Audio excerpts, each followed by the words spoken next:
হাড়িভাঙ্গা আম আঁশমুক্ত, আঁটি ছোট এবং আলাদা স্বাদ থাকায় আমপ্রেমীদের অন্যতম পছন্দের তালিকায় জায়গা করে নিয়েছে এই আম। নিজস্ব স্বকীয়তায় ইতোমধ্যে স্বীকৃতি পেয়েছে রংপুরের জিআই পণ্য হিসেবে। আনুষ্ঠানিকভাবে চলতি বছরের ২০ জুন থেকে বাজারে উঠেছে এই আম। চাহিদা ভালো থাকায় স্থানীয় ব্যবসায়ীদের পাশাপাশি দেশের বিভিন্ন অঞ্চল থেকে পাইকার ও ব্যবসায়ীরা আসছেন এই আম কিনতে। তবে এবার আমের বাজার চড়া বলে দাবি তাদের। দাম তো চাচ্ছে ৩০০, ৩৫০ পাল্লা। দাম গত বছরের চেয়ে একটু বেশি। গত বছরের তুলনায় আমের দামটা একটু বেশি, যার কারণে আমরা একটু সমস্যার সম্মুখীন হচ্ছি। এবছর বিরূপ আবহাওয়ার কারণে আমের ফলন কিছুটা কম হয়েছে।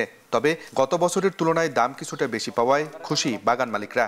গতবার আমরা ২২০০ বিক্রি করছিলাম, এবারে যে এই আমটা ৩২০০ পর্যন্ত আমরা বিক্রি করতেছি। তাহলে আমাদের উপকার না? আশা করা যাচ্ছে যে যেটা ঝড়ে ক্ষতিগ্রস্ত হয়েছে সেটা থেকে কিছুটা কাটিয়ে ওঠা যাবে। হাড়িভাঙ্গা আম গাছের বাগান বাড়াতে চাষিদের প্রণোদনা দেয়া সহ আম সংরক্ষণের জন্য হিমাগার স্থাপনের আশ্বাস কৃষিমন্ত্রীর। এখন জন্ম সনদ দিয়ে খোলো বিকাশ স্টুডেন্ট অ্যাকাউন্ট। নিজের বিকাশ নিজে কর।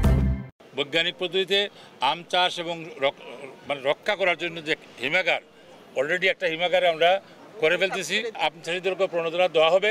রংপুর বিভাগে এবছর প্রায় ৩৩০০ হেক্টর জমির বাগানে উৎপাদন লক্ষ্যমাত্রা ধরা হয়েছে ৪৮,০০০ মেট্রিক টন আম, যার বাজার মূল্য প্রায় ৫০০ কোটি টাকা।